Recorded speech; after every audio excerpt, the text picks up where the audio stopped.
Hindi na matatawag na street clothes si Anthony Davis dahil nakalaro na siya ng career high na 76 games. Since 2021, laging problema ni Anthony Davis injury. Kada babagsak siya, kinakabahan yung mga fans at yung mga ka-teammate niya na baka ano na namang injury ang nakuha niya. Pero si Anthony Davis nakalaro talaga ng 77 games dahil yung in-season championship hindi sinama sa record yon. Andun pa yung best game ni AD na 41 points, 20 rebounds at 4 blocks. Sa official record, ang season high ni Anthony Davis ay 41 points versus Raptors, 25 rebounds versus Minnesota, 11 assists versus Hornets at Jazz, at 7 blocks versus Orlando Magic. Sa tracking ng taon-taon na tinitingnan ko sa mga NBA awards, sa partial vote ay pangatlo si Anthony Davis sa botohan para sa Defensive Player of the Year, behind kay Rudy Gobert at dito kay Victor Wembanyama. Nasa Lakers yung third best defender ng NBA ngayon, based yun sa botohan.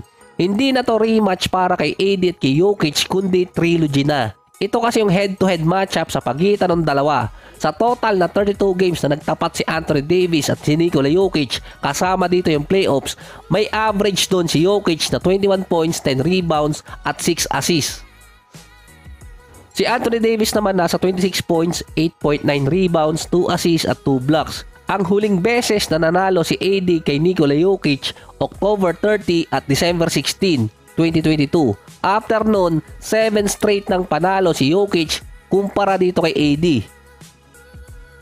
Consider pa rin sentro si Anthony Davis, pangalawa siya kay Nikola Jokic pagdating sa points per game ngayong season. Pangatlo naman siya sa rebounds at yung isang leader si AD ngayong taon, second chance points. Top 4 naman si AD sa points in the paint na meron siyang 15.7 per game at si Jokic yung pangatlo sa buong NBA, 16.8 per game. Ang leader kasi ngayon sa points in the paint si Giannis, 20 points per game. Ang pinakamataas na puntos pa rin ni Anthony Davis nang gagaling sa loob ng paint, either lob pass, layup, or kaya drive to the lane. Mataas din ang scoring ni AD sa jump shot pero nasa 38% lang yun. Yun din ang pinakamababang percentage ni Anthony Davis sa mga attempts niya. Si Nikola Jokic naman, yung jump shot niya, yun din ang pinakamataas na pinanggagalingan ng kanyang puntos. 7 out of 9 na attempts sa total na 347 na pumasok. 48.9% pa rin yun. So yung mga susunod doon, nasa 50% pataas na. Ang pinakamababang percentage lang talaga ni Nikola Jokic kapag nasa 3-point area siya.